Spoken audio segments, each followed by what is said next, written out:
And greetings. Happy Monday. Hope you had a great weekend. We are back live and on demand, but not all that much in demand right here on Blaze TV radio and podcast. We're the show after Glenn. I am Steve Deace. He is Todd Erzin, and he is Aaron McIntyre. I got to tell you guys, as we get older, man, the years, they just fly by. And stuff just sneaks up on you anymore, right? I mean, can you guys believe it's already monkeypox season? Can you believe this? I mean, we've still got our Ukraine decorations up, and it's already monkeypox season. I mean, these things just... Our neuroses and our cultish obsessions, they grow up so fast, Steve. Yeah, they do. I mean, this monkeypox thing has really it kind of just snuck up behind me. Let us know what you think about what we think via the stevedeace.com inbox, which you can access by emailing the show, steve@stevedeace.com. That's DEACE. You guys heard who's the Grand Marshal of the monkeypox parade this year? In New York? Everywhere. No. The global... Is it Lindsey Graham? It is Lindsey Graham. Yeah, absolutely. He is the Grand Marshal of the monkeypox parade. Todd, your thoughts? So you can email the show, Steve@stevedeace.com. That's DEACE. Like us on Facebook, MeWe, Parler, and Gab. Follow me at Steve Deace Show on Twitter and Getter.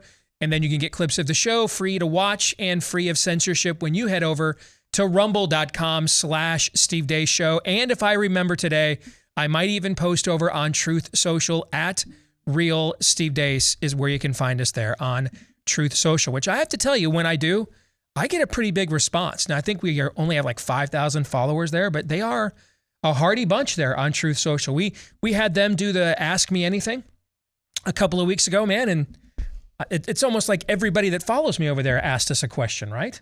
So it's not a big group, but it is a very engaged one. So that's what you're looking for in this line of work. I mean, you don't want to be like the President of the United States and find out that half your followers are fake, right? So I'd rather have people engaged, even if it is a smaller number, because that engagement is key, is us engaging with you back and forth. Again, and if there's ever a time that you want to engage in a back and forth, it of course is during monkeypox season. Coming up on the show here today, we will be joined at the bottom of the hour by friend of the program, Bob Vander Plaats. He wants to talk about your family, by the way.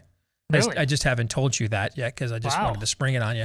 But he wants to talk about your family, and we'll let him do that. But I also want to get his take on something that I think is going to come up in Aaron's montage that happened in your home state of Wisconsin over the weekend. So we'll get into that at the bottom of the hour. They did a presidential straw poll there. Oh, I was saving that for tomorrow. I should have put that in today. Okay, with the convention delegates, and a bit of a surprising result there. So we will get into that with Bob because we got to get, that's his MO, is presidential politics more than anything else. We got to get his take on that. And then we'll let him talk and, heap all kinds of praise on your family after that. And then next hour, we're going to spend the entire hour trying to have as adult of a conversation as we possibly can, knowing going in, we don't really know a lot of facts on the ground. We kind of ran this down in the roundtable on Friday. I just went over how many stories that we were presented about Ukraine. And then the news came out later that just totally contradicted those stories. Now, I don't know, though, which news is fake. Was the original story fake? Is the news that contradicted it fake? There's also a poll from a Democrat polling firm out today. Ukraine is the 8th most important issue. 8th amongst even the voters from the next current thing they're polling. Ukraine is 8th. Yet what kind of drew me to having this conversation today is a friend of mine and my old boss, Senator Ted Cruz. I know disappointed many of you by voting for the $40 billion for Ukraine last week. I did reach out and text Ted over the weekend to see if he wanted to join us for this. I didn't get a reply, so I'm sure he's busy. But we're not too busy to have a conversation about this. And I thought it was actually on his podcast with Michael Knowles that he kind of articulated what I think is the best argument. If there is a good argument for voting for this, if there is one, he articulated what I think that is. Not saying I buy it, but since he's not here, we're going to look at his argument, and then I have some follow-up questions. What would I be asking if Ted were here? What questions do I think you want the answer to? Because I know a lot of you are very upset and disappointed by this vote. So what questions would you want answers to? I'm going to ask those questions next hour, and then we are going to discuss them. And we can discuss them from the framework of what we think Ted would say, or just what we think of those questions. And that will be the conversation that we will have next hour. We're going to try to kind of, in our town hall this week, let's come now and reason together on Ukraine. But before we get to all of that, of course, let me remind you that spots are already filling up over at Freedom Project Academy for the fall.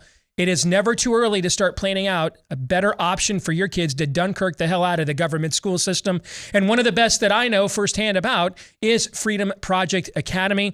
I've known the people, I met the people that founded this school. We were in the trenches together against Common Core a decade ago. I even had my own son enrolled at Freedom Project Academy for a couple of years as well. So I've seen firsthand how well they have mastered online accredited academy level learning. If you want your child taught not what to think, but how to think, and mastery of subject matter that matters and not spirit of the age propaganda, get a free information packet right now while there are still spots available for this fall at freedom4school.com. It's FOR, by the way, freedom4school.com. And now here is Aaron's rundown of what happened while we were away. What happened while we were away, brought to you by She Did It. As we mentioned briefly on Friday's show, former Hillary Clinton campaign manager Robbie Mook testified as a witness in special counsel John Durham's trial of Michael Sussman, a lawyer accused of lying to the FBI. During his testimony, Mook revealed that Hillary Clinton personally heard and approved the plan to funnel phony claims about a Trump connection to a Russian bank to the press. In short, the Clinton campaign created the Trump-Russia bank allegation, fed it to a credulous press that failed to confirm the allegations but ran with them anyway, then promoted the story as if it was legitimate news. The campaign also delivered the claims to the FBI, giving journalists another excuse to portray the accusations as serious and perhaps true. The origin of the Trump-Russia collusion narrative was the biggest political scandal in this country until the 2020 election. Moving on, the annual meeting of the World Economic Forum began in Davos, Switzerland this week. Bond villain Klaus Schwab kicked things off. The future is not just happening. The future is built by us, and we have to reinforce our resilience against a new virus, possibly, or other risks which we have on the global agenda. American attendees at the annual meeting include Republican Congressman Daniel Muser, Republican Congresswoman Ann Wagner, Republican Congressman Darrell Issa, Republican Senator Deb Fischer, Republican Governor Eric Holcomb, Republican Governor Larry Hogan, Republican Congressman Michael McCall, Republican Senator Pat Toomey, and Republican Senator Roger Wicker. That list is courtesy of independent journalist Jordan Schachtel, writing at his Substack, The Dossier. Over the weekend, Joe Biden was in South Korea, where he consoled Americans facing pain at the pump. But batteries that will be made at this new facility in Georgia are going to power cars without one drop of gasoline and increase security of our battery supply chains as well. That's going to serve to save families money at the pump, because they can skip the pump altogether. A group of researchers at Columbia University in New York is calling on the National Institutes of Health and Congress for a, quote, full, independent, and transparent investigation of the origins of SARS-CoV-2. This comes on the heel of an outbreak of monkeypox in the West. Most of the current cases are being traced back to homosexual men who have engaged in sodomy. Here's Greg Gonsalves at the Yale Department of Public Health. Quote, the answer isn't to shut down all these parties, tell gay men to stop having sex at them or dancing in close proximity to each other. It won't work. It hasn't worked for HIV or other kinds of infectious disease outbreaks among gay men. Learning Chinese today, today's phrase is, but lock everything down to save grandma. 但为了救奶奶，把一切都锁起来。 A 394-page independent report covering 20 years was released yesterday on the Southern Baptist Convention's handling of sexual abuse claims. Investigators with Guidepost Solutions interviewed 330 individuals, collecting the stories of about 24 survivors of sexual abuse. They found that the leaders of the executive committee of the denomination were, quote, singularly focused on avoiding liability for the SBC at the expense of transparency, accountability, and care for survivors. The report also noted that at one point, the SBC Executive Committee staff had a list of 585 possible abusers, but, quote, no action was ever taken to share these materials outside a small cadre of people or to take action to address the possibility that these accused individuals might continue in ministry in SBC churches, end quote. And finally, HBO's Bill Maher goes there on transgenderism. And finally, new rule: if something about the human race is changing at a previously unprecedented rate, we have to at least discuss it. Broken down over time, the LGBT population of America seems to be roughly doubling every generation. According to a recent Gallup poll, less than 1% of Americans born before 1946, that's Joe Biden's generation, identify that way. 2.6% of boomers do, 4.2% of Gen X, 10.5% of millennials, and 20.8% of Gen Z, which means if we follow this trajectory, we will all be gay in 2054. I'm just saying that when things change this much, this fast, people are allowed to ask, what's up with that? All the babies are in the wrong bodies? Was there a mix-up at the plant, like with Captain Crunch's Oops, All Berries? It's okay to ask questions about something that's very new and involves children. The answer can't always be that anyone from a marginalized community is automatically right, trump card, mic drop, end of discussion. Because we're literally experimenting on children. Maybe that's why Sweden and Finland have stopped giving puberty blockers to kids. Because we just don't know much about the long-term effects. Although common sense should tell you that when you reverse the course of raging hormones, there's going to be problems. We do know it hinders the development of bone density, which is kind of important if you like having a skeleton. Fertility and the ability to have an orgasm seem also to be affected. This isn't just a lifestyle decision, it's medical. Weighing trade-offs is not bigotry. Yes, part of the rise in LGBT numbers is from people feeling free enough to tell it to a pollster, and that's all to the good. But some of it is, it's trendy.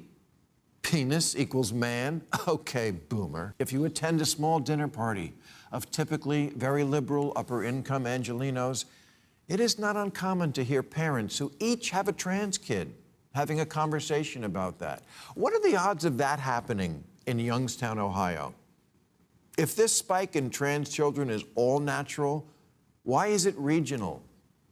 Either Ohio is shaming them or California is creating them. We can't admit that in certain enclaves there is some level of trendiness to the idea of being anything other than straight, then this is not a serious science-based discussion. It's a blow being struck in the culture wars using children as cannon fodder. And that's what happened while we were away. That line. Yowza. Let's get to Aaron's montage, shall we?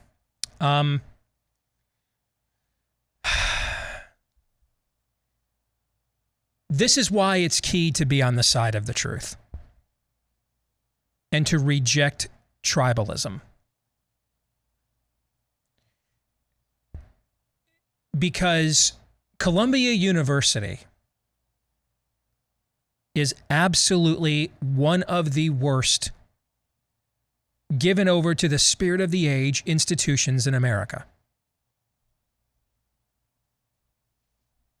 When the Marxists fled Germany, when the Frankfurt School fled Germany, and they dispersed throughout the rest of the world, the American entourage went where?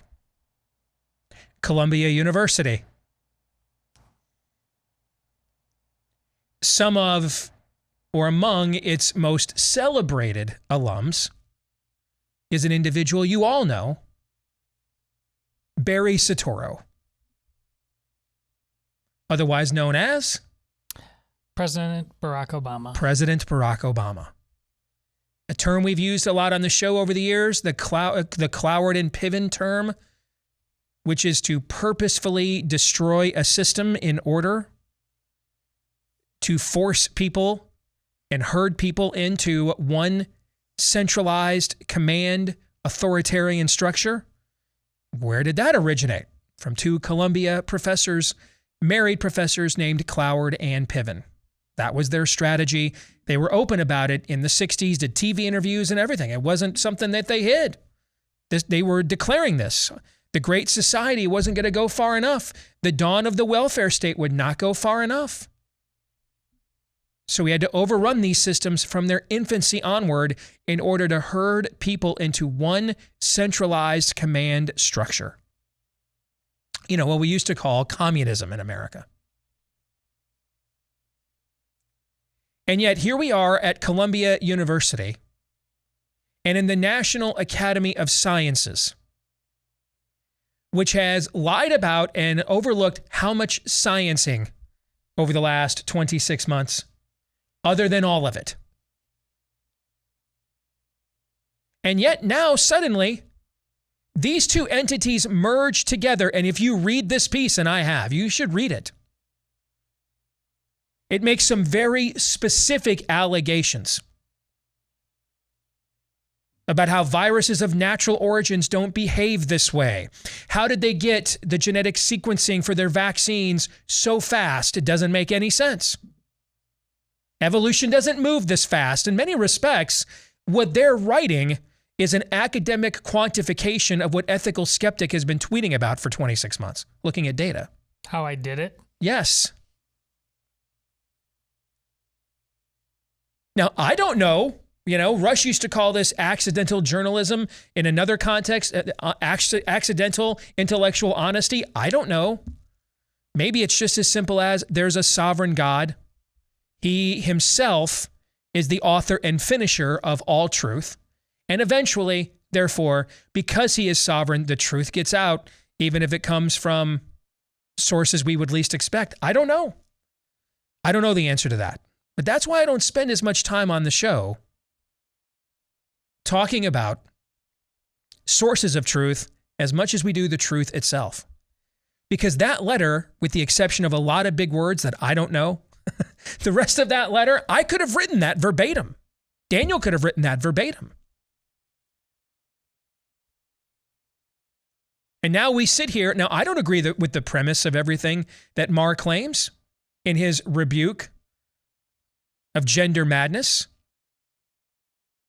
He is, after all, a self-professed libertine. But provided we don't completely give ourselves over to the spirit of the age and retain some level of critical thinking, it doesn't mean we won't have dramatic disputes. It doesn't mean that they won't at times get heated. But if you're Todd and I's age or older, you remember a day and time when you'd have some very heated political disputes with people in the neighborhood, and then you just all sat together rooting for your kids at the Little League game. Remember those days? We were those kids. Yeah. That doesn't happen anymore. And that's when your country begins to dissolve at a very subatomic level. And that's what you're watching transpire right now. So if you watch the full 9 minutes, and it is 9 minutes, we've all watched the whole thing. Maher deconstructs this over the course of 9 minutes, all using argumentation from his own worldview, by the way. It's just he hasn't decided that conforming to whatever the spirit of the age, or he wouldn't call it that, of course, or wokeism is probably the term he would use, conforming to whatever wokeism conjures up next isn't a belief system. That just has me belonging to a different religious cult than all the other religious cults I've rejected as a libertine. That's how he would phrase it. Mm-hmm. In fact, one of the things he does in here is he goes after by name a rainbow jihad journalist. Names him, calls him out by name. Oh, sorry. Well, was it the ACLU person? Yes. Yeah, that's it's a her? Yeah. Okay. Is it a her identifying as him or him identifying as a her? The former. Okay. Sorry. That's all right. Didn't mean to. No, pronouns. Yeah. That's cool. I mean, this is unreal to watch. He's quoting Sweden and Finland, two of the most liberal countries in all of Europe. Two of the most secular. He's quoting articles from the Washington Post. Hey, if post mutilation you can't achieve orgasm, then guess what else you're not going to achieve? Fertility, because those things kind of go hand in hand, right? Yeah. These are all arguments from his belief system. And he just uses that to devastatingly crush the spirit of the age.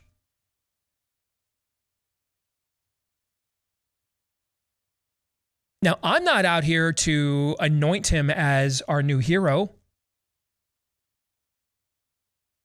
Although it's beginning to seem, my buddy Jason Whitlock, our colleague here, he predicted to me about 6 months ago that Maher would just go full-fledged red pill by the time this was all over. And I thought, I don't know if I can go that far. I texted him over the weekend. I'm like, dude, I think you might be right. He's at least where like a Dave Rubin was in 2017, 2018. He's at least there. Is that fair? I think he's a lot more like Christopher Hitchens. I could get that Dave too. Rubin. And I could, that somewhere between, I'm not saying where Dave Rubin is right now. I'm saying where Dave Rubin was in 2017, 2018, maybe. So we're talking 4 or 5 years ago. And that's probably about where Christopher Hitchens was. Because I think he's applying his religious riff, yeah. Which going after the one true God, ultimately you have to pick strongman. It doesn't really work. But he's applying this now to a cult. And it can and it will work against a false God. And I think we're seeing that right now. Yes, absolutely. Yeah, absolutely. In the age that the founding generation emerged from, Thomas Paine was the outlier from a worldview. You know where I'm going with this? Yeah. From a worldview standpoint, Thomas Paine was the outlier. That's a great pickup right there. Okay. Now, from the age in which we live, yeah, from the age in which we live now, Thomas Paine is going to look like, maybe the St. Paul? the black sheep of the Billy Graham family. Okay. Oh, he hasn't totally left the reservation. He's got some unique ideas, but God bless him. But wasn't it John Adams that called him like a filthy little atheist or something like that? Yes. He came back from the French Revolution and wrote something about how we needed to adopt their ideas and showed it to Ben Franklin, thinking that Ben, as a fellow libertine, would be the most likely, and with his gravitas, would sign off on it, okay? And Ben was like, burn this and don't ever publish it or let anybody ever see it. These ideas are the ruination of everything that we started with the revolution. It's a rebuke. This isn't the next step of an evolution. It's a devolution. Get rid of it. That's what Franklin told him, okay? So for the age in which we live, maybe that's who these guys are. This is just common sense. He goes on to talk about if we governed ourselves by the phases of children, everybody would be a cowboy or a princess. That's just common sense. It's just common sense. Now, now all those things though that he said, the reason I texted Whitlock yesterday and I said, you might turn out to be right about this, is the line, Aaron, that you closed with. This isn't science. It's just striking a blow for the culture war using your children as cannon fodder. That's what got my attention after I watched this and I tweeted it out over the weekend. Because now we're not just Thomas Paine common sense, but we're making at least some proto version of a Benjamin Rush, Patrick Henry existential level point here. The kinds of points that I've never heard him make ever before. Something to that degree of existential in its consequence. And do you know how close Bill Maher really is to having a Wilberforce moment? He's right there at the graphic. He's pointing to the babies and saying, like, they're all born in the wrong bodies? Correct. This is so odd. Well, then, if he just keeps going, and that baby just being born in that hospital, how about a month ago when it's in the mother's womb?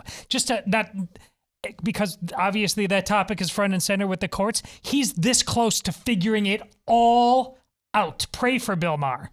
Pray for him. This is, if we could bring it back into our own worldview, when you've heard me say, when you guys send me your paranoid notes, well, I think it'll stack the court. And I'm like, let's hope so. Let's hope they do that. What? And I think this is a unique temptation for Western Christianity, particularly here in the United States, because Western civilization is something that was created by the Catholic Church.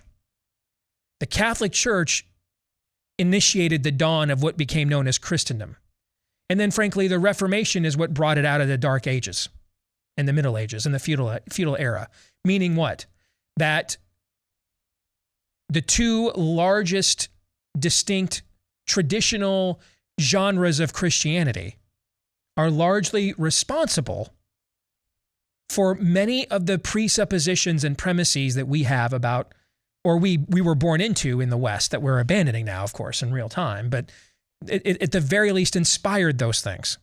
And in the case of America, directly contributed. Like, that's why the Pilgrims came here. Most of the 13 colonies were founded as official vestiges, branches of a Christian denomination. And so because of that, we have a tendency, I think, to want to mask symptoms. And I get it, because we got a good thing going here, right?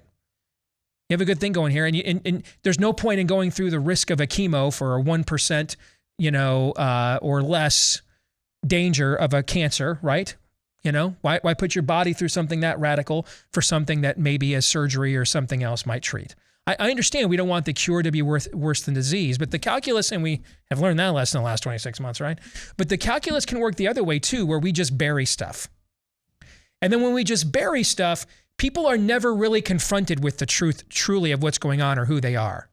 Like, after she says yes and you win the lottery and get the job promotion that you've always wanted, is not typically the time you're like, you know what, man? I am a brutal sinner that needs to be saved. You know what I'm saying? Mm-hmm. That's not typically when those events occur, right? Not typically? No. When do those events typically occur? When you do the opposite, lose it. Yes. And she's like, wow, you're a creepoid. No. They're like, wow, you suck at your job, no promotion, and why are you still working here? And you blew all of your living on the lottery, so your wife and kids left you. That's now when you're like, I might not be too good at this thing called life. There might be something wrong with me, right? Yes. How much symptom masking have we done? Look at our pro-life arguments. Because we did not, for decades, promote the argument of when does life begin, they got away with all kinds of symptom masking. We start in the last 7 or 8 years passing legislation that defines when does a life begin, what isn't a life, and lo and behold, man, they're throwing tampons, chanting Hail Satan, passing bills, you can kill babies out of the birth tube, you know what I'm saying? It's forced all this out into the open. I mean, if I would have told Todd Erzin 10 years ago we were going to overturn Roe and Bill Maher would not do a meltdown, commentary about it, or a red alert commentary about it on real time, do you even know what he said about Roe v. Wade? I don't. No, you know why you don't? Because I don't either. Because he didn't do any of those things you just said. He didn't do that. Because it's not as easy to defend as it was 4, 5, 6 years ago, right? This stuff all getting out in the open now is forcing a lot of people who were very far away from their creator and from the values their country was created upon to start taking a long, hard look in the mirror of what they've been promoting and who they've been aligned with. It's time for us to stop masking the symptoms. Let the truth out. Let the truth have its way. More in a moment.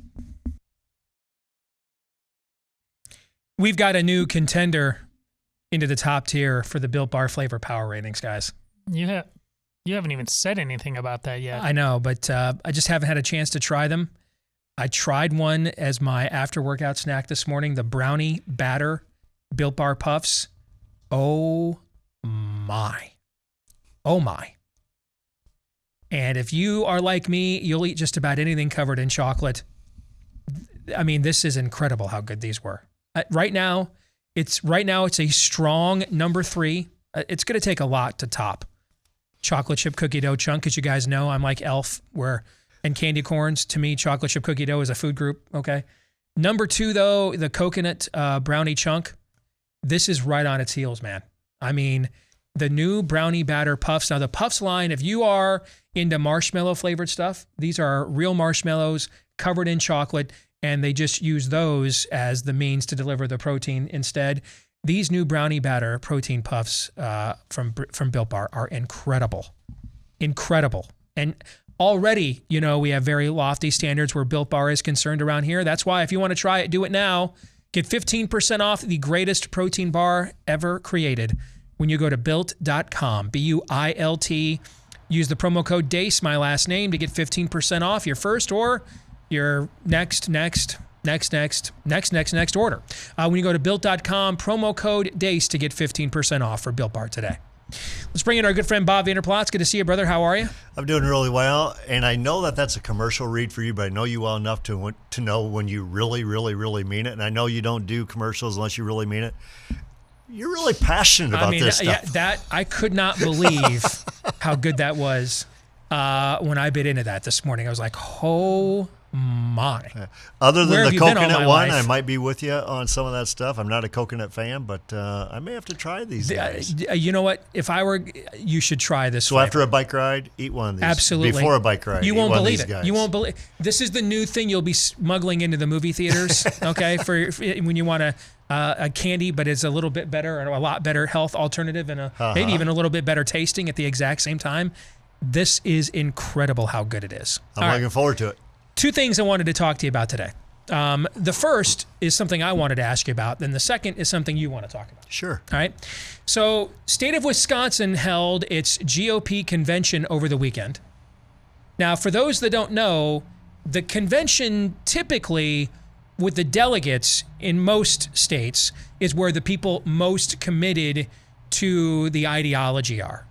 Right? These are the people that live and breathe and eat this stuff. Yeah, they love this. That's typically not where the hacks hang out. For example, that's why in Virginia, when they wanted a guy like Ken Cuccinelli to be their nominee and not another Mitt Romney clone, they got rid of the primary so Karl Rove couldn't jump $20 million in and buy it, and they went to a nominating convention because the delegates would primarily be people that are the most activist about what the party is supposed to do. Right? So I think that is noteworthy here, because this is also a state that Trump is only the second Republican to win since 1988. And the activists right now are more so MAGA people, right? You bet they are. They should be Trump people, okay? They held a presidential straw poll in Wisconsin over the weekend. Go ahead and put that back up there, Aaron. Here were the results. Ron DeSantis, 38%. Donald Trump, 32%. Nikki Haley at 7%. These results blew me away. And I know people want to say, well, remember you were on Team Cruz, you guys won the primary. That's a primary. That's not the same as a convention. Mm-hmm. Not the same. The convention is going to be like a caucus. The most committed people are going to show up. And when you're the guy that was president of the United States, most of those delegates, most of those people at those conventions all over the country are your people, because you were the power broker of this operation for the last going on 5 years and probably still are, right? Mm-hmm. Your reaction to those numbers is a guy that, frankly, if we're being honest, most people know about you and what you do here because of your impact in presidential politics, right? So when you see those numbers, what do those tell you? Well, is it an outlier, isolated case? What do you think? No, I think first of all, I think it's concerning for President Trump if he wants to run again. If I talk to my peer in Wisconsin, Jelaine Appling, she would say that Wisconsin, by and large, is Trump country right now. Trump's endorsement means a lot. I mean, she looks at the base. So to see this base say, you know what, we're looking at DeSantis, and he gives us everything that Trump would give us, but not all of the baggage along with it, I think that's what they're saying. They're sending a message. We think DeSantis would still provide the bold and courageous leadership, but with the ability to win, where they think Trump, and I'm hearing that more and more and more, is that, but can he win? Is it just going to be the exhaustive state debating the 2020 election, and are people just kind of tired of it? They're done with it. They want to move on. I think this is an indicator of even the base is saying maybe it's time we turn the page and move on with another one that's coming up the ranks in Ron DeSantis. So this is your home state. What's your reaction, Todd? Well, Wisconsin's this weird place where, Tommy Thompson, how long did he hold court there in Wisconsin? I think 4 terms did he have? A very long time. Then Scott Walker, and making its way through multiple recalls. But then it swings all the way over to current Tony Evers. So it's a bit schizophrenic. I think I'd want to put my Steve Deace cap on, and I'd want to know, and I don't know if this is included in any way, but you always talk about mining down into the details of a poll. Like, what is the issue or issues that distinguishes the Trump preference vote versus the DeSantis vote? Because that's, I think, what fundamentally needs to be sorted out, perhaps beyond Trump cultism. Yeah. And Todd, I think for you, what you're saying there with Tommy Thompson and Scott Walker and the others, that's pretty much a general populist vote. And Wisconsin is. I mean, it's off the charts in regards to who can predict it. But what Steve has brought up here, these are your activists. These are the people that are spending their whole Saturday going to a convention talking about party politics as it really, really matters to them. I think that's why, to me, without drilling down, like you said, what Steve would do, mining into it, is an indicator that is that base still going to be that loyal to Trump, or are they looking for somebody else? Oh, it feels to me like they're blinking SOS with their eyelids, like they're trying to find any way to signal. Is there a way we can get out of this, get the same agenda without all the baggage, right? Yes. Right? So this almost is more of a hopeful thing, right? Well, but if you're right about that, that's actually excellent news for Ron DeSantis, because you want to be the candidate that people are projecting their hopes upon. The last 2 candidates standing in the Republican primary in 2016 were the 2 candidates that people were projecting their hopes on. Sure. Cruz, and then to a greater degree, Trump. Barack Obama obviously got elected twice by being the candidate that people were projecting their hopes upon. You want to be that candidate because that is what demonstrates what your ceiling is as a candidate. So if I'm Ron DeSantis, if I'm going in and that is my floor before I even dedicate myself to this process, before I even announce I'm even in this process, and I've still got a name ID deficit even in a state like Wisconsin compared to Trump, and my floor is that at the very least I could compete with him, what is my ceiling then? Right, you know what I'm saying? Yeah. I mean, when people actually get a chance to meet me and I go full bore into the process, that's why that got my attention.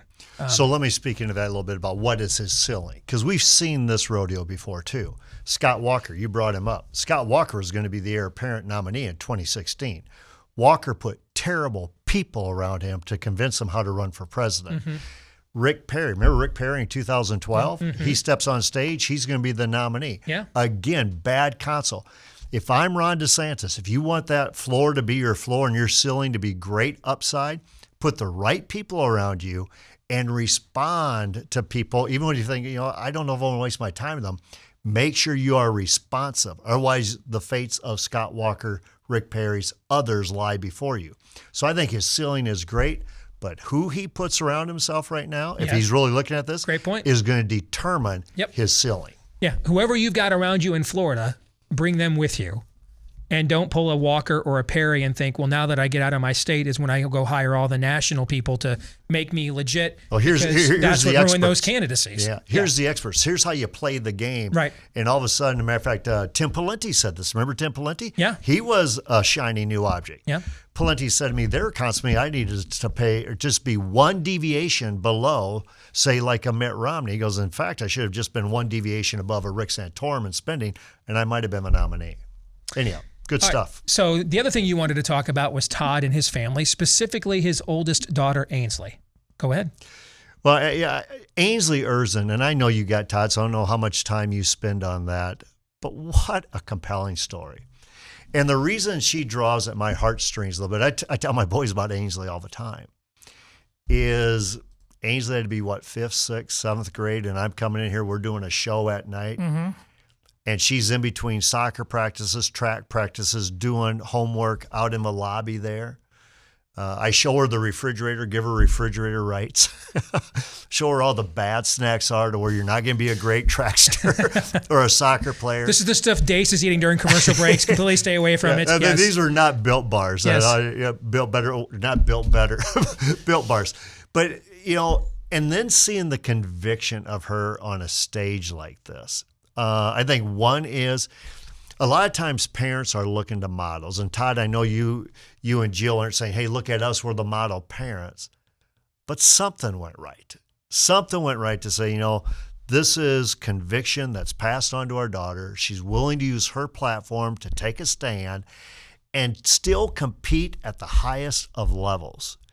So when I see her winning an 800 or a 1500 or just about taking her team, from that relay to winning and taking silver, it's like, just praise God, that she has seen a bigger picture that goes beyond soccer, it goes beyond, my track accomplishments. But God's given me a platform for such a time as this.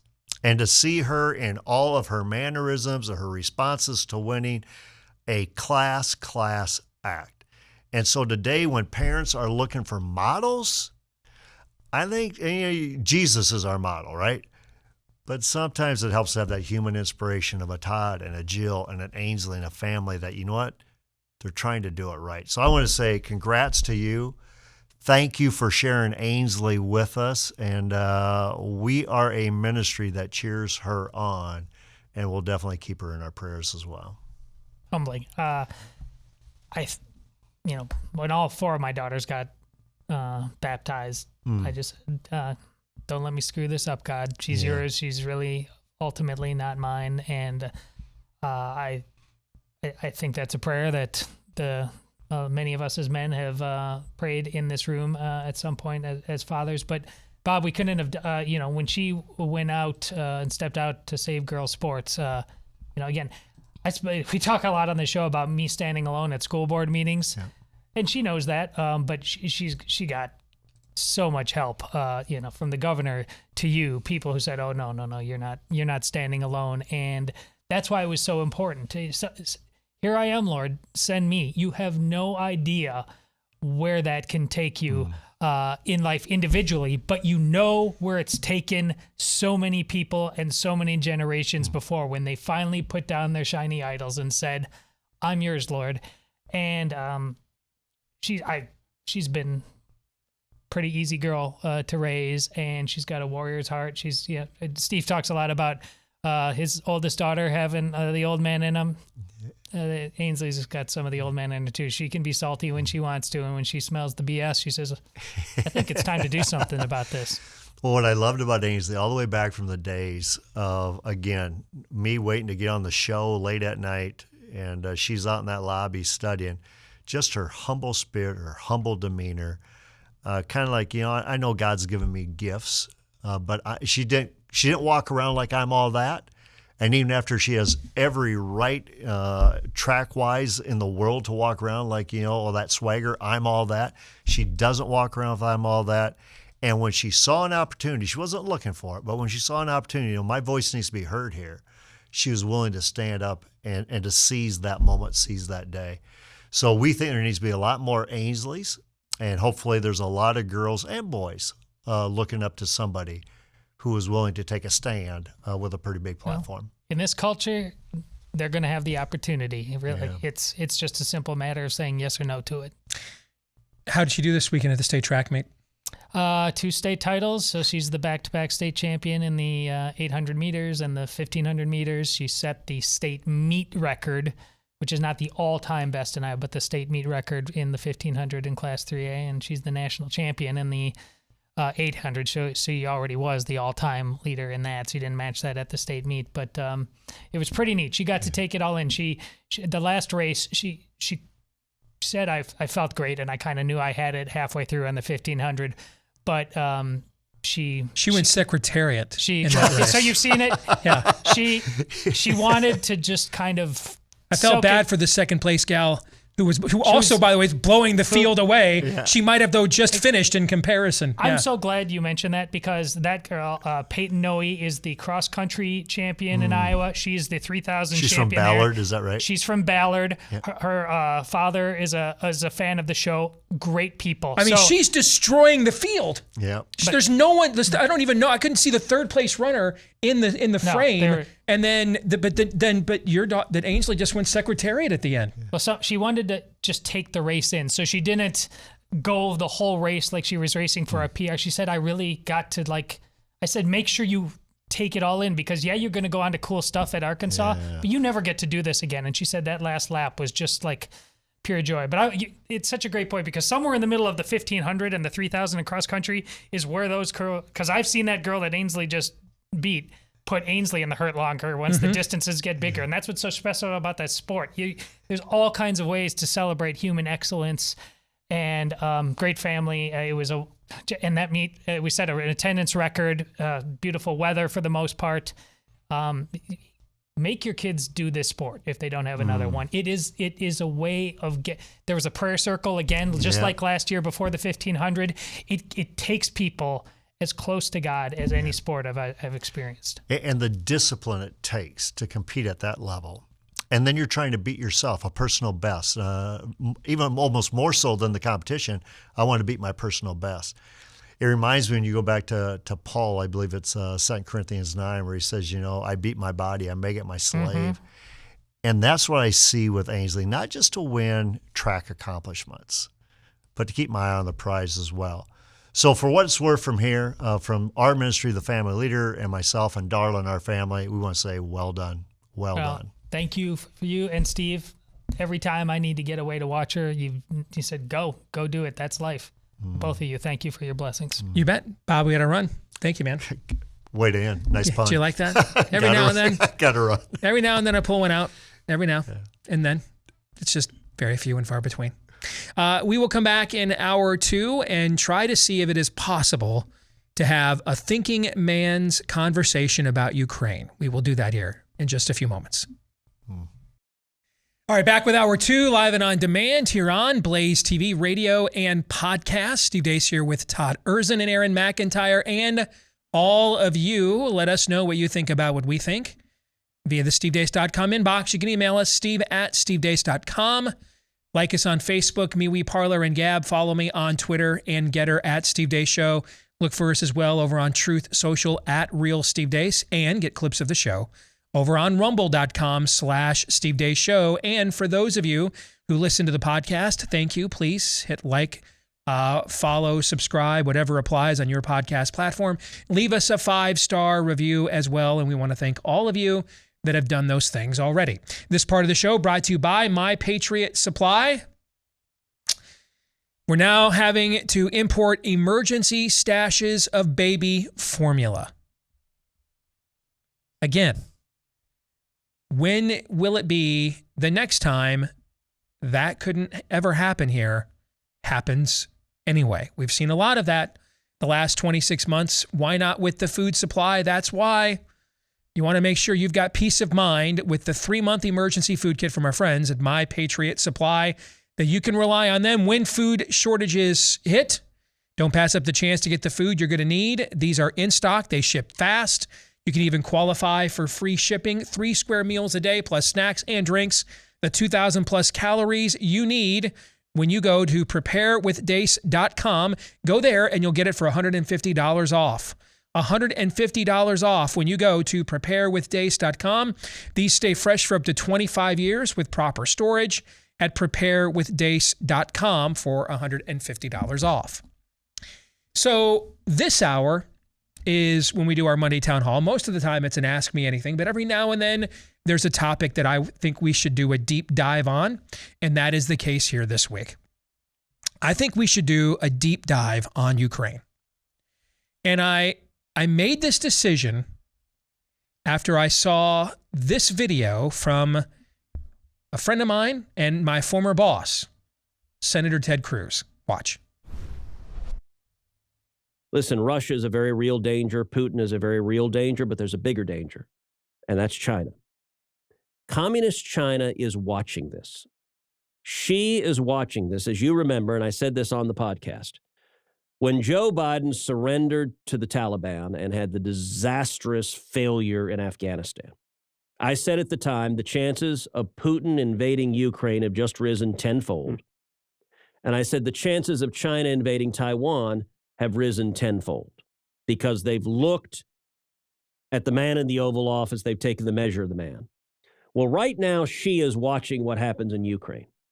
And if Putin wins, and even more importantly, if Putin wins because America lost the stomach for supporting our allies, decided, you know what, even though the Ukrainians are heroically defeating the Russians, even while outmanned, little old grandmothers throwing Molotov cocktails, the Americans were so feckless, we said, sorry, we're cutting off your bullets and missiles. Good luck winning a war, with no bullets.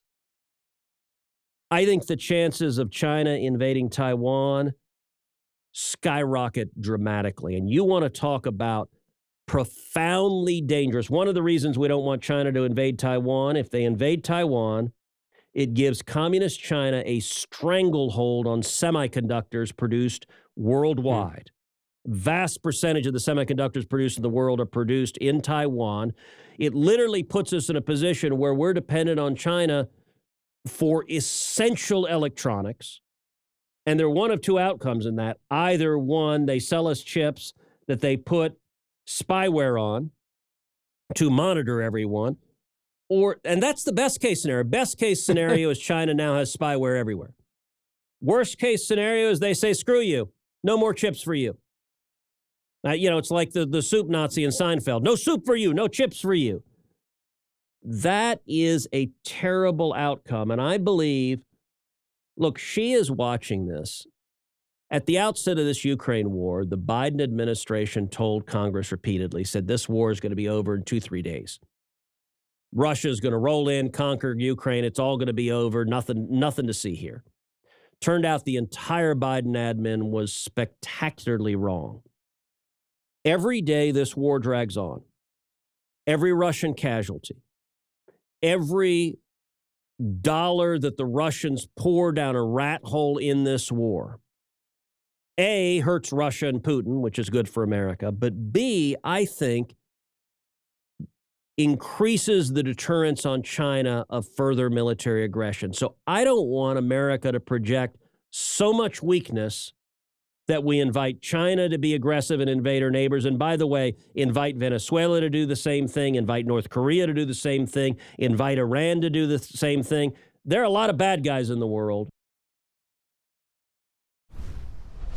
So I thought that was by far the most persuadable argument I have heard for aligning ourselves with Zelensky in Ukraine opposite Russia actively. Mainly because I thought it was the only attempt at a persuadable argument that I have heard. Every other argument we've heard is just the next current thing or propaganda that gets debunked later on.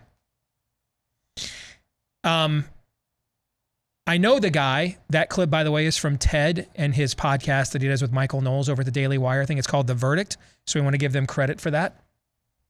So I know personally and professionally the guy making that case pretty well. And that's even privately what he looks and sounds like when he's really trying to convince you of something he really thinks. Now, we live in an era where you probably cannot be cynical enough. In fact, a friend of mine texted me this morning. His buddies over at Lockheed Martin will be very pleased.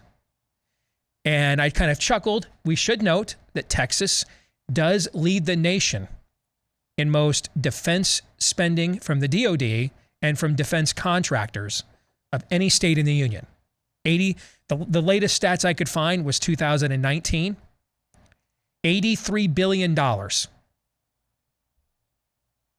was funneled through the state of Texas by various DoD and DoD contractor entities. So that would have been in the Trump era when we were de-escalating our mall copying tendencies. Okay. So what are they now with the current regime in charge, right? Mm-hmm. So those numbers were from 2019. I'm not saying that Ted Cruz is a superhuman and is impervious to sin and is just doesn't care at all about promoting a military industrial complex that funnels $83 billion a year through the state that he represents in the U.S. Senate. I'm not saying that, okay? I am saying, though, that when he attempts to make the arguments he cares the most about, publicly or privately, it does sound or look like that. which is why I selected this clip and I selected him as kind of the foil for this conversation. And I did invite him on personally. I just never heard back. But because that's the only attempt I have seen anyone make. Anyone. We got Dan Crenshaw going with the 2004. We'll fight them over there, or they'll fight them over here. They're literally rolling that one out again from like 2004. Okay, this is the first attempt I've seen to make any form of a critical thinking argument. I'm not saying it's good or we should be persuaded by it, but it's the only attempt I've seen to try to reach me intellectually on this decision, as opposed to Zelensky propaganda. Look, he's at the Grammys now, that stuff, which all that stuff we should all reject out of hand because we know where it comes from and who promotes all that stuff. So with that in mind, and with the senator, and now we should also say, though, when I worked for him, it was as a presidential candidate. And the conversations are much broader than the parochial interest of being a senator. You know what I'm saying? So like, I didn't work in his Senate office where we were like, hey, what's so-and-so, we vote for or against this. What's this major interest in our backyard, our home state going to think? We didn't have to, on a presidential campaign, we're not having those conversations. So I should note that as well, all right? But I know him pretty well, and I can just tell you, when he really believes in something, doesn't mean he's right, it looks and sounds like that. So I'm inclined to think that he actually thinks this is a compelling argument. What do we think? That's what I want to discuss. So, gentlemen, are we ready to go? Yeah. Let's start then with a very basic question. And I'm just going to ask you guys, and we'll answer the questions that if Ted were here in person, we'd ask him. Okay? Except for this one. This one is specific to you guys. Do you find this to be what he just presented? Do you find it to be a persuasive argument in any way? Yes, it's the best argument. That doesn't mean it's a good argument, because I don't think there are any good arguments for sending $40 billion to Ukraine. At least, I think a few $100 million of that is going to some sort of great reset bank thing for rebuilding and building back better. There's just no good reason. I find it persuasive because as I said on Friday, I do think an invasion of Taiwan would, and I think Todd even agreed with me as well, would warrant military intervention. Because at that point, it's like, what's the point of even trying to play ball with the Chi-Coms at this point if they're just going to screw us and they have the ability to basically get 21st century hegemony by controlling, as Cruz pointed out, the semiconductors. I do think that is warranted. My problem with this argument, though, is that I don't really, let me just put it this way. If you believe that sending $40 billion, this is the context that we're talking about. If you believe sending $40 billion in military aid or aid to Ukraine is enough to show strength to the Chi-Coms, why not just go full measure and make sure of it? Why not actually put troops on the ground full measure to make sure of it? Why not do that? Now, I happen to believe that you can probably go hands off and tell the NATO allies, time for you to step up in Ukraine while also sending, intervene militarily. Yeah, we're Taiwan. funding way more of that war than any other EU member is or NATO member is, by the way. I believe you don't have to go troops on the ground in Ukraine, and you can actually go hands off and intervene in Taiwan. I believe those things. I don't think you have to show strength, but if this is the argument that we're trying to show strength, why not go full measure? So that's a compelling counter there, I think, Todd. By the way, as of right now, as we're speaking right now, the Russian ruble is worth more on the exchanges than it was before Putin invaded. And of course, they're one of the largest oil exporting nations on earth, Russia is. And with the high cost of that commodity, Russia's pretty flush with cash right now, given the value of its currency and the value of its chief commodity, energy. So, if anything, we are boosting the Russian economy by prolonging this conflict. I've often wondered as well, like Starbucks announced today that they're pulling out of Russia. Like, if you were Putin, if you were that kind of a megalomaniac, wouldn't you just send the troops in right now and take complete control of all of these entities that want to leave your country, get a hold of all their intellectual property that you possibly could, and just kick them out yourself and put Russians under control. Why build a new Russian coffee megapolis when you can just confiscate, go full Chavez and just confiscate Starbucks? And you guys want out? You're out now. And now we got it's called Russia bucks and a ruble bucks, and we're going to make all the exact same drinks and just charge even less for it for our people. Just a way of saying F you, right?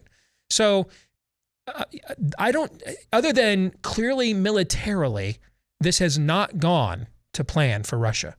I don't think we have to be insiders or have sources to surmise that Putin did not anticipate he'd be 3 months into this invasion. Fair? Probably fair, yeah. Probably fair. But by every other metric, economically, their country is better off than it was before it launched this invasion. So with that in mind, then to Aaron's point, Todd, and you can address it or have your own, there's an analysis out today from a former spook who says, hey, Putin's going to lose this war and then, he'll be out of power within a year. I've said from the day that he launched this invasion, if he loses, he's out of power. This is a win or go home for him, right? Yeah. Well, you're sitting there with all of that cash and all of that value. That certainly increases your margin for error. And then you have to wonder, if he does get scared that he might lose, what escalating efforts does he then deploy in that exchange? So that gets to Aaron's point. If you're going to do it, then why not just directly make sure that he's going to lose? Otherwise, we just do another $40 billion in a month and another $40 billion a month later, while our economies get squeezed and the Russian economy grows. What sense does that make? Now, I've heard of Vietnam, so there's that has this feeling about this. And again, I was also a pro-war in Iraq guy, and I actually don't regret it had I been able to count on people going to war who actually understood what war is and how you fight it.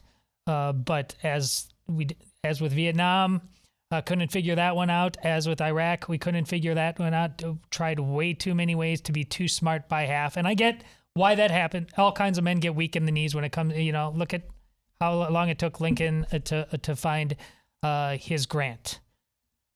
But listen, just putting those troops on the ground is a level of insanity, partially because I know we here in the West want to, with all our ridiculous bending and twisting and shaping of narratives these days, and you can't trust a damn one of them, what we say and think about Russia. But there's a lot of people in this world that if they had to align themselves with Russia or with somebody in the West, they'd choose Russia.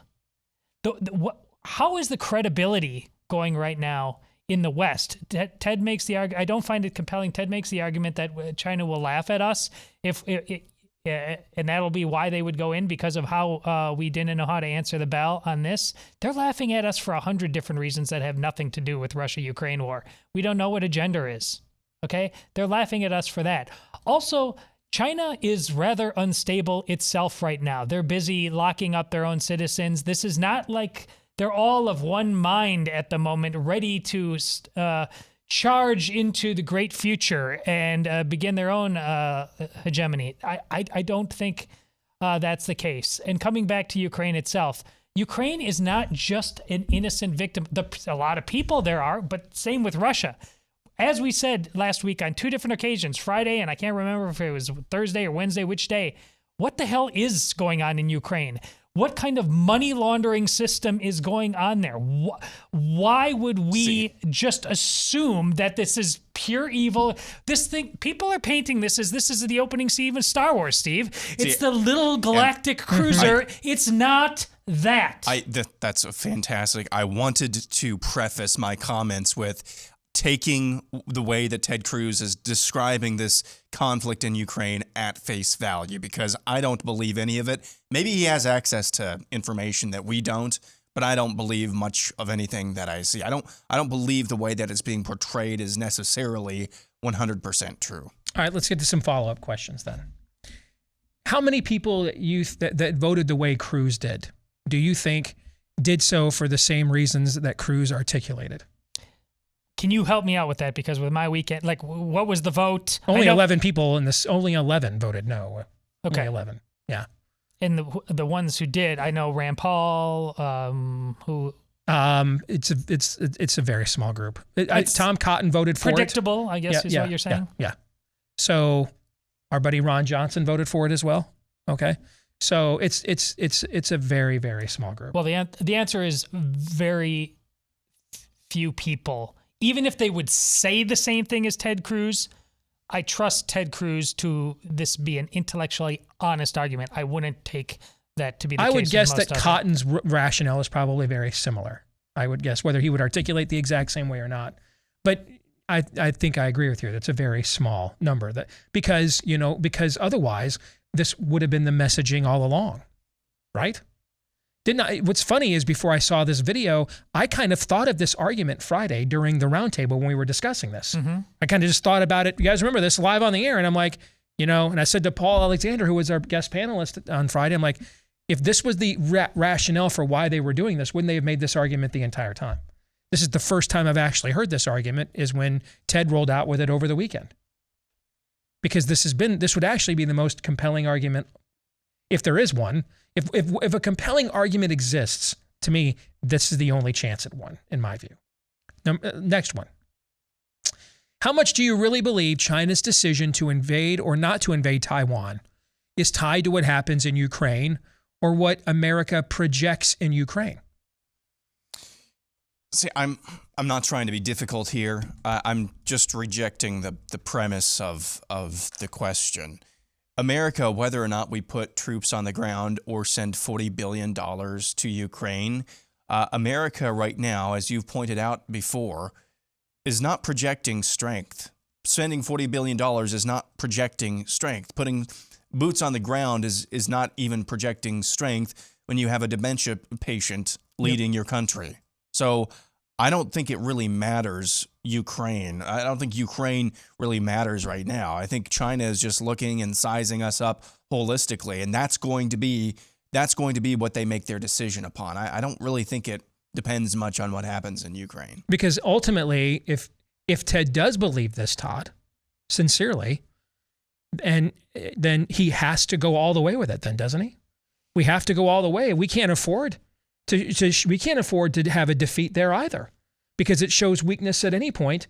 Putin walks away even with a ceasefire and gets extra, gets those two territories there in the Baltic that he wants, that they want to turn into independent states, would become Russian satellites by virtue. Then anything other than the outright defeat of Putin, if Ted is correct, then we have to be directly involved in the outright defeat of Putin, do we not?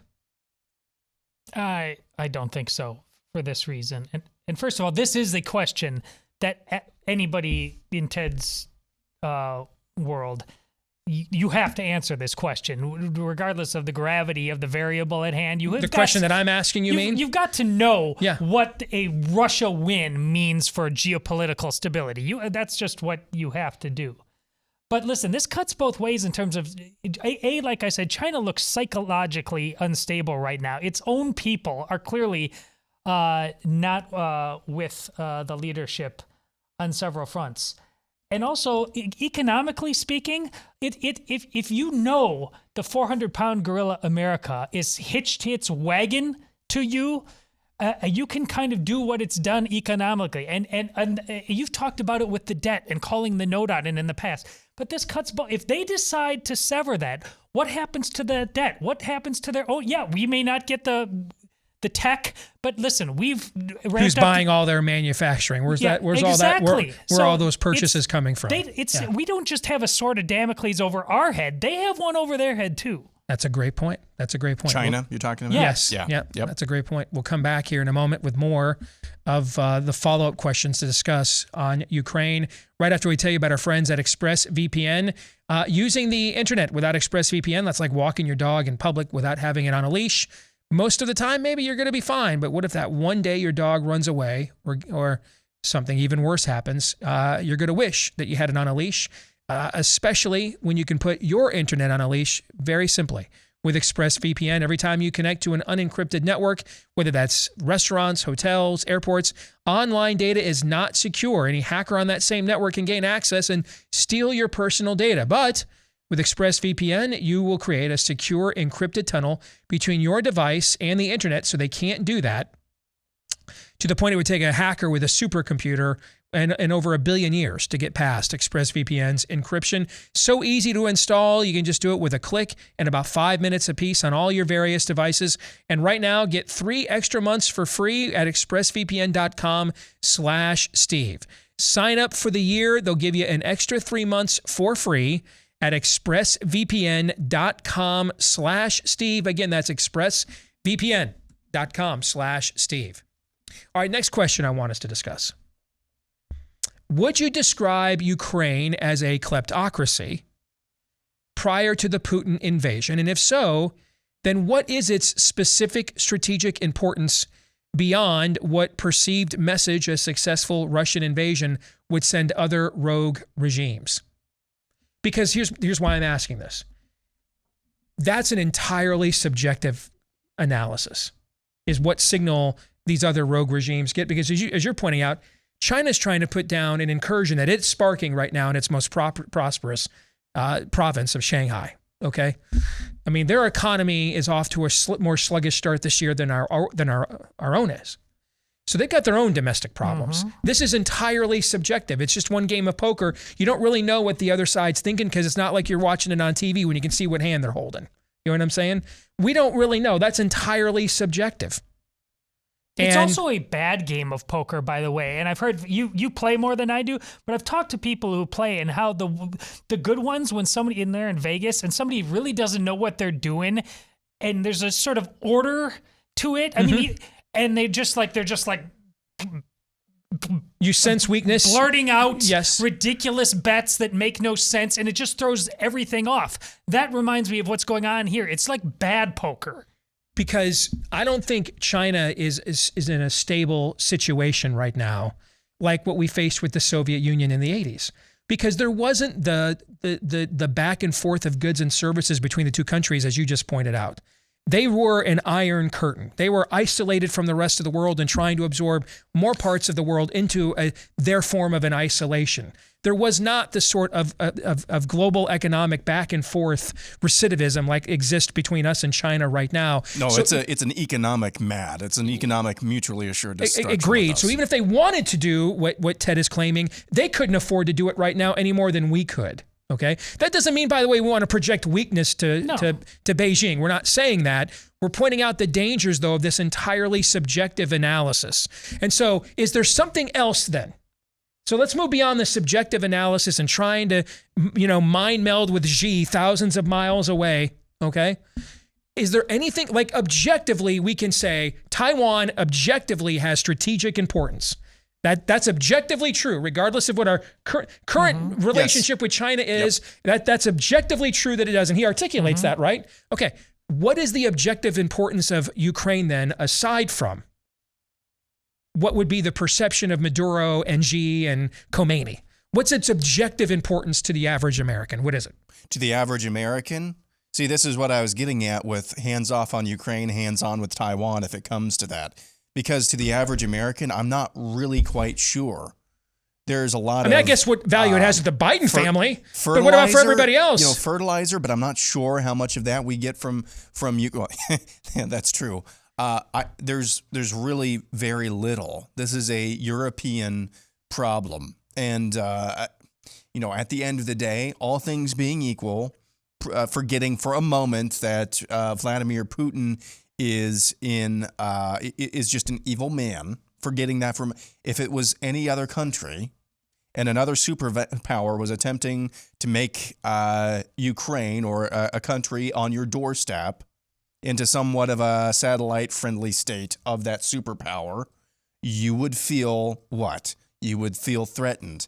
And I keep getting the image of those German ambassadors at the United Nations laughing at Trump while he was predicting what happened with Russia and its energy exports right now. My point is, the West created this problem. The West well, and it's for a multitude of reasons, created this problem. I would say just, if I had my way, let it sort itself out.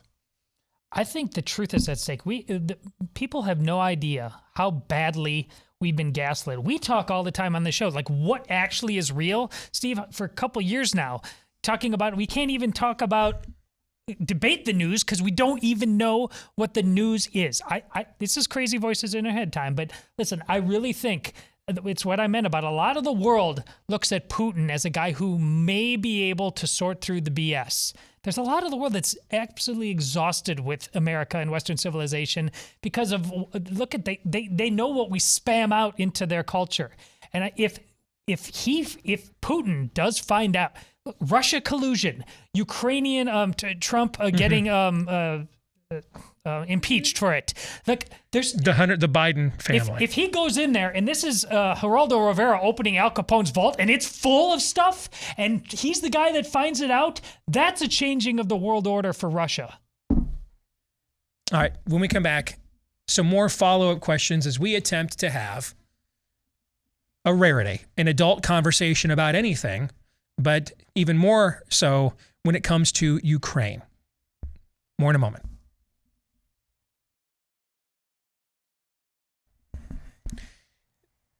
So if I understand the first half of this conversation properly, we've come to three conclusions. Number one, what my friend and former boss Ted Cruz tried to articulate in that video is the first real attempt at a compelling critical thinking argument we've seen for America's continued involvement in Ukraine yet. That's number one, right? Yes. Okay. However, that argument largely hinges on a subjective view of trying to read the minds of the people in Venezuela, Beijing, and Tehran, who, of course, have multitudes of their own issues that they're trying to deal with right now, including in the cases of Iran and China, increasingly frequent, outbursts and incursions within their own borders by an increasingly frustrated populace. Okay, so not on the objective value of Ukraine to the average American, but the subjective value on what handing it over to Putin may or may not do to embolden regimes that have their own issues. And in the case of, say, Iran, we have economically completely crippled, unless, of course, Biden goes back on that. And in the case of China, is actually more economically crippled than we are right now, and probably can't afford to have an all-out war with the U.S. from an economic standpoint any more than we could, right? So the best argument that we can come up with was the one that Ted did, but it's entirely subjective and not something that is quantifiable.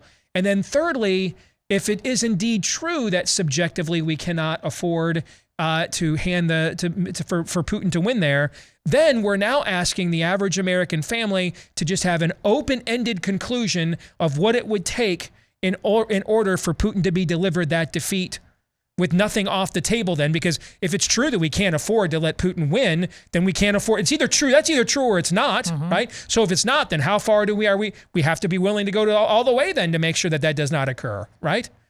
So what we so far have found to be the only compelling attempt to be persuasive and critically think this through is entirely subjective and entirely open-ended without any true articulation of what achieving that objective would take. Do I have that right so far? I think so. And so in great. His defense, whenever we implemented that thinking in recent history, it's gone so well for us, right, in foreign relations? All right. We've got a few more questions we want to ponder. First, let me tell you about Rough Greens, because if you've got a family pet, you love that little puppy like we do our dog Cap, and you want its health and happiness to be a big part of your family as well. Unfortunately, the food that you're buying from the store, whenever it leaves the factory, is stripped out of a lot of the vitamins, minerals, and nutrients that your pet needs. Same thing they do to the food that we eat as people. That's why we're taking so many supplements these days, and now there's one for your puppy. It's from our friends over at Rough Greens. You mix it in with your pet's food and restore all the good stuff missing from its diet. But you might be wondering, what if it doesn't work? What if my pet won't like it? Well, we'll give you the first 14-day Jumpstart bag to find out for free. You pay for the shipping, but the first bag is on us when you go to roughgreens.com, spelled R-U-F-F, by the way, roughgreens.com, or call them at 833 Rough Dog. That's 833 Rough Dog. All right, more questions here. True or false? Russia-Ukraine is a proxy war of Putin versus Soros / the World Economic Forum. True. Aaron, is that true? True. In your view? Okay. If that's true, then that brings me to the follow-up question. And boy, I would love to know what Ted's answer to that is. I don't know, but I'd love to know how he would answer that question. Do you think the United States, therefore, has an unconditional obligation to automatically assist a country threatened by what we perceive to be a rogue regime, regardless of that country's status? So we're dealing here with a kleptocracy that we cannot quantify its objective worth to the average American family. We know what it's worth to the Biden family or the Clinton family, but we don't know what it's worth to the average American family. We can't quantify that like we can in Taiwan, right? We don't know what that's worth. So we don't know what it's worth. We're agreeing that this is really Putin versus Soros and the World Economic Forum, which is really just Sunnis and Shias, but they're white. That's basically, and their faces are uncovered. That's, in a way, is that what we're talking? Really just warring, megalomaniacal, warring tribes, like Sunnis and Shia radicals, just with uncovered faces and the faces are white? Is that really what we're talking about here? Okay? Because if we can't quantify its objective worth, then tell me, does that mean now that anytime when what we define as a rogue regime threatens another country, we have an unconditional obligation as the U.S. to assist that country, regardless of that country's status or worth to us?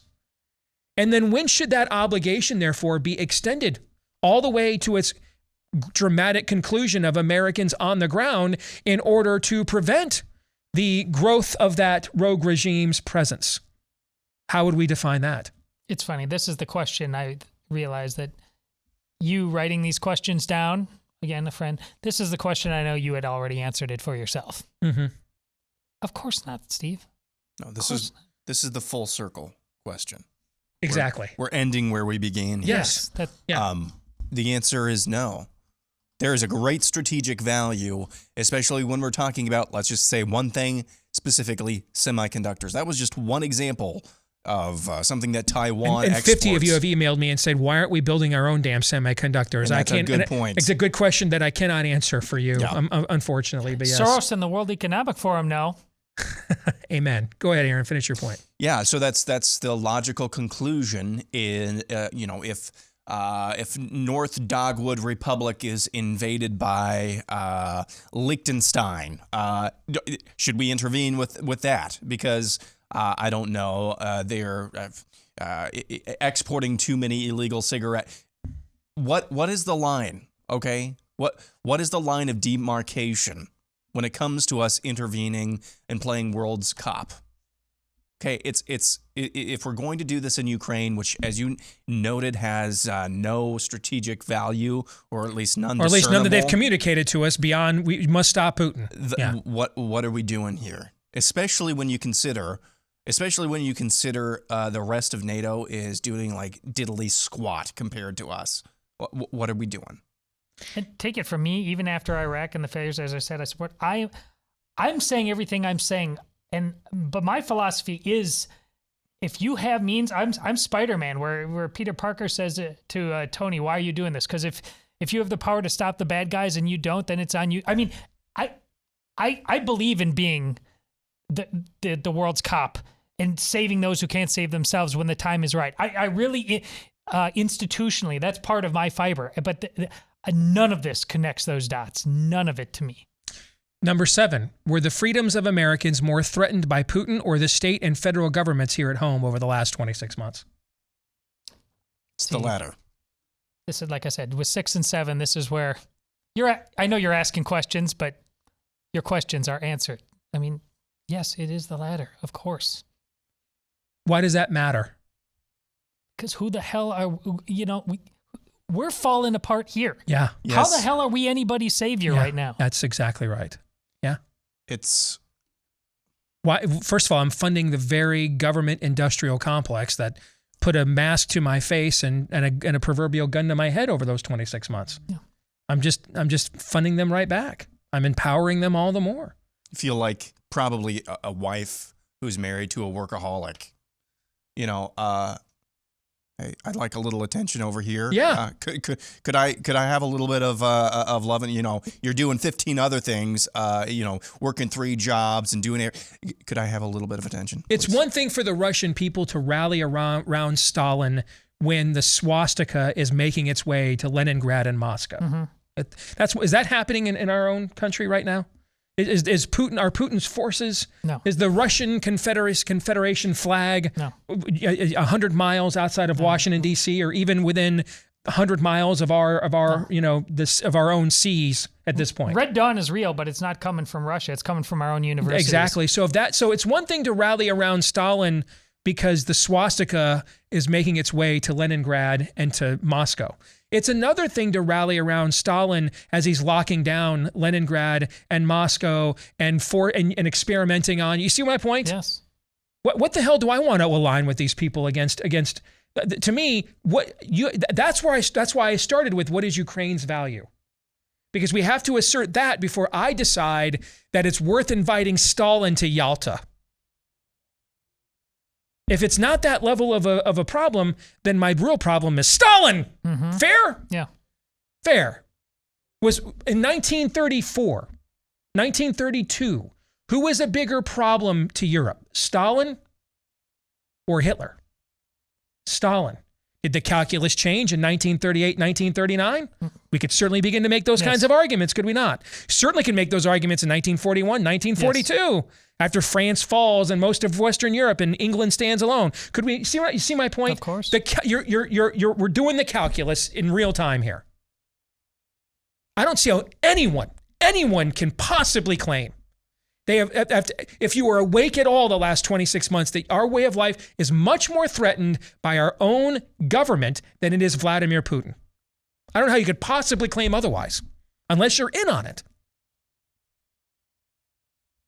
Number 8, does the fact that we can even ask that question cast any doubt at all on any of the information that we are receiving on said conflict from any of those exact same sources? Exactly. What is true? What is true? Who's telling us what's really going on over there? The same Department of Defense that scrubbed the DMED data about how much the jab was killing soldiers? Right. The same intelligence community that tried to orchestrate a friggin' coup with Hillary Clinton and MSNBC and CNN? Same people? You see my point? The same Zelensky who we all agreed was a kleptocrat 18 months ago. Ironically, the one constant here is Putin. We know what he is. He's the one constant. Everything else, these are all variables. And so let's just send endless supplies of money to the variables.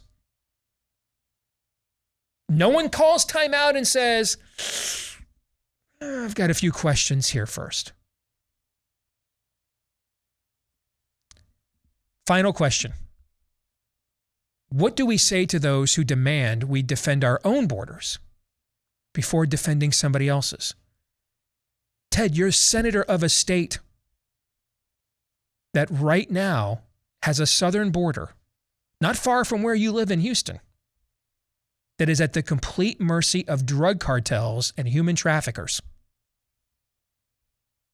Now, I think I know what he'd say. Well, I'm well aware of that, Steve, even more than you.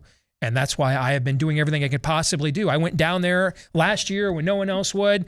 Blah, blah, but I can't do anything about that given the current regime in power. I'm doing everything I can.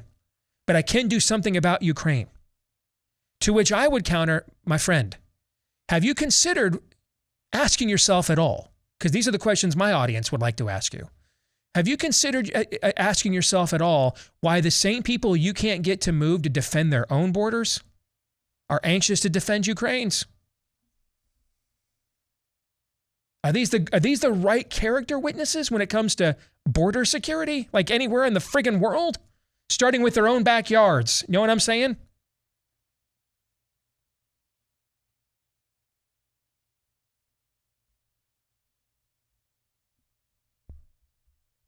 I'll stop there. Gentlemen, your thoughts. We got about 3 minutes here. Well, it's funny how there's the first 8 questions, and then there's that, which you could have started and ended with, because we really don't need to go anywhere after that. You aren't there. The video is there. The invasion is happening. How many? I mean, they do a tally just week by week. The numbers are staggering of how many illegals are coming into this country. As you said, national sovereignty is. You said it on the show last week.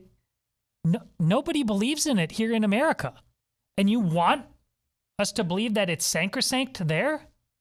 How?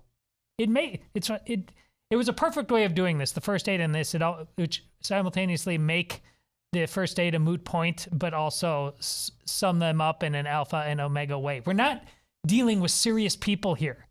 There's a grift, there's a scam afoot of cosmic global proportions.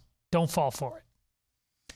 No, that's an evergreen tweet right there. There's a cosmic, or there's a global scam of cosmic proportions. The argument sounds good until you think about it. And then it just becomes the best argument, but not a good argument. I agree. That's kind of my conclusion. It's disappointing, but he's one of many over there. It's easy. I guess I'll give him the most slack I can with this. He's earned it. He's earned that. Yeah. It's again human nature. Human nature. It's easy, even out of the goodness of your heart, to give away other people's money. I think that's just what's driving most of this in Washington right now. I think some of it is the cocaine Mitch. Is Hydra's headquarters okay? I think the rest of this is just virtue signaling, giving away other people's money. I think that's most of what it is. That's my final verdict too. After we discussed this for an hour amongst ourselves, it is the best argument we've heard for this so far. But I don't believe it's a good argument. It's just the best of largely non-arguments or far worse ones. I think it is a legitimate fear of projecting any more weakness to our enemies. But I also think the absolute worst decisions are made by human beings, whether it's corporately as a nation state or individually within our own relationships. The worst decisions are made out of fear. If we cannot quantify what the individual objective worth of Ukraine is to us, then we can't really quantify whatsoever the value of retaining its sovereignty, therefore, is either.